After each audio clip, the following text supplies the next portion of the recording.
I was in class on Zoom. I wanted to go to sleep, honestly, because like when I'm tired, I go to sleep. I end up falling asleep and then class ends and everyone starts leaving the class except me, because I was like in a whole other universe at this point. I was dreaming, I was flying. At this point, me and the teacher are alone in the call. This is the best part. Then the teacher starts talking to me and he's like, Samantha, wake up. Samantha, please. Samantha, you have another class. He woke me up, but I was half awake, so I didn't really know what was going on. So I thought it was my brother waking me up, and I straight up yelled. I was like, shut up, you fat booger. And so then I realized, oh shit, I just called my teacher a fat booger. And now he scheduled a parent conference. I'm going on Monday, so I'm really excited. Today at work, I was trying to call my wife, but for some reason, my phone calls weren't getting through to her. So I used one of my coworkers' phones to dial my house number and call home. So I call home, and a sweet voice answers the phone. It's my daughter. I go, hey, cutie, how you doing? She goes, hey, daddy, what's up? And I go, I'm just at work. What are you and mommy doing? She says, well, I just finished lunch, and mommy's upstairs. I go, cutie, what's mommy doing upstairs? She goes, she's with Uncle Paul. And I go, Uncle Paul? We don't have an Uncle Paul. What do you mean? She's like, yeah, she's with Uncle Paul. They're upstairs in their room. So I'm like, cutie, that doesn't sound right. So what I want you to do is I want you to leave the phone on the kitchen table, go upstairs to your mommy's room and say, hey, daddy just pulled in the driveway, and tell me what happens, all right? I did it, and like a minute later, she comes back and picks up the phone and goes, okay, daddy, I did it. And I go, okay, what happened? She goes, well, mommy came running out of her room naked, and she tripped down the stairs and bumped her head, and now she can't get up. So I was like, what about the other guy? And she goes, well, Uncle Paul tried to jump out of the window into the pool, but he missed and hit the floor. Now he won't wake up. So I was like, we don't have a pool. Then I look at the phone number and I was like, oh, sorry, wrong number.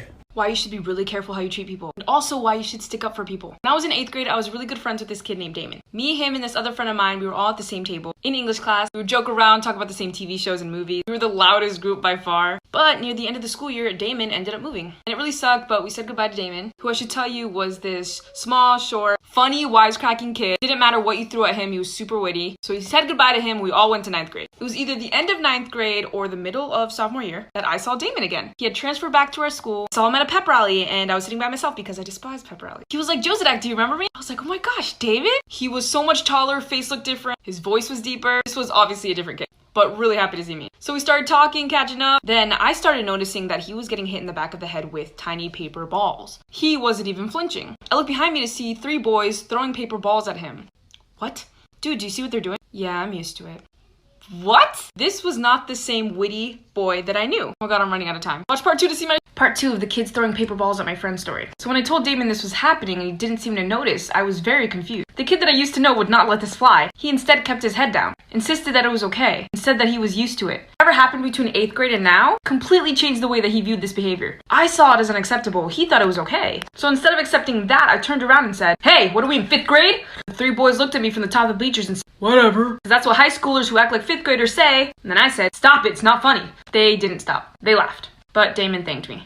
I didn't know who this kid was anymore. I can only assume that this type of stuff was happening to him often. That kids at his new school were treating him poorly. And because of that, he thought he was less than. I literally never saw Damon again after that day, but I hope that he knows that he can stand up for himself and that that behavior is not okay. Be careful how you treat people, it stays with them. And it can fundamentally change them. Get them, bye. I'm gonna tell you guys why I don't keep food in my room anymore. At least why I don't keep this particular food in my room anymore. So when I was a kid, my dad used to leave the country a lot. Every time he would come back, he'd always bring us some sort of goodie. It'd always be like bracelets, t-shirts, and candy. One time after a trip to, I think it was Dominican Republic, brought us back a bunch of lollipops. These are not normal lollipops like you're thinking in your head. These are these giant brown flat lollipops. Now, instead of eating them, me and my sister decided it would be best to hoard them. Yes, that's right, keep them in our room for as long as possible. For what purpose? I don't know. I think it was probably like, no, we can't eat them now. If something happens and we need them. Bruh. It's not every day that we got candy, apparently. So we kept them in our room. We kind of put them on display, up against the wall, right in between both of our beds, in this very room. This time I was about 6. My sister's about a year and a half older than me, so she was like 7, I guess. Now, these lollipops were given to both of us. They were displayed equally distanced between both of our beds, because they belonged to us both. I'm not really sure how this happened. But one night, me and my sister went to bed, but then my sister started tossing and turning. Calls out for my mom. My mom comes and she's like, what's wrong? Oh my god, I'm ready. I got pulled over today, and the cop comes to my window and goes, license, registration, and proof of insurance. And I look at him, I say, officer, I don't have my license on me, I don't have my registration, I don't have any proof of insurance. So then the cop looks at me and goes, then why the hell were you speeding? I caught you going 90 and a 65. And I look at him and I say, officer, the reason I was speeding was because I just killed my girlfriend. I chopped her up and I put her in my trunk. So the cop backs off my window, says, listen, boy, wait right here. And he calls every cop in the area to come look at my car. So my car is now surrounded by cops, and the chief of police does a whole check. He checks my trunk, and all he finds is a backpack. So then he comes to my window. So the chief of police comes up to my window and says, listen, the officer who pulled you over said you had no driver's license, no proof of insurance, no registration, and that you just chopped up your girlfriend and put her in the trunk. But when I looked in the trunk, all I found was a backpack. I found nothing. And I look at the chief of police and I say, yeah, I know. This lying son of a bitch probably told you I'm speeding too, right? Storytime of the most dirtiest college roommate ever. By the way, we're calling her Jessie. So I moved in before Jessie and I get settled and decorate. The next day, she comes and throws her bag on the bed, then leaves. I thought it was weird because she didn't even say anything to me. Couple hours later, she comes back and I'm like, hello? And she's like, my bad, and comes give me a hug. She smelled very bad. She starts unpacking all of her clothes and blankets, but they smelled like mildew. Anyways, a week later, there's this party going on for freshmen, and she goes, but I stay in because I had a migraine.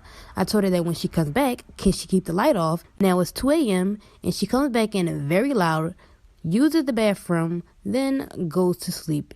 And now I'm up, so I got up to use the bathroom too. When I sit down on the toilet, I feel something very squishy. It was dark because, like I said, I had a migraine. I get up, turn the light on, and I was sitting in her shit. Story time about how I found out my daughter was being abused by her teacher. This story is anonymous. Now, once my daughter Emmy had finally turned 5, I finally put her in school. She was such a people person. She made friends so fast. The first week of her being there, she already had play dates and buddies she wanted to bring over to the house. Except for after about a month into school, her behavior changed drastically. She was a lot more quiet. She wasn't nearly as talkative. She wouldn't play at recess anymore. So I sat her down and I asked her what was going on at school. I'm like, are kids being mean to you? Are you not getting along? What's going on? And she's only 5. I don't know where she learned to behave like this. She would literally say, oh, nothing's wrong. I just have a lot of homework to do and it's stressing me out. 5-year-olds don't get stressed out about homework. It's 1 + 1. So I knew that was all wrong. So I scheduled a meeting with some of her teachers to see if I could talk to them about what's going on in school. Her main teacher agreed to meet with me, like for part 2. This is part 2 story time about how I found out my daughter was being abused by her teacher. And this story time is anonymous. So I sat down with her teacher, Mrs. Haynes. I told her about the change in my daughter's behavior and that I was really concerned. When I tell you this woman paid no mind to my concerns, I knew she was part of the problem.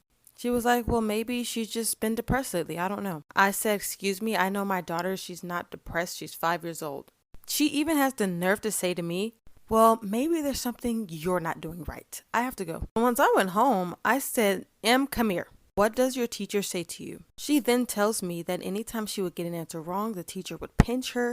She would call her not smart. She would make her hold it if she had to use the restroom. And if she forgot her homework, she couldn't eat lunch that day. That was all I needed to know. I said, Emmy, turn on some cartoons. I'll be back.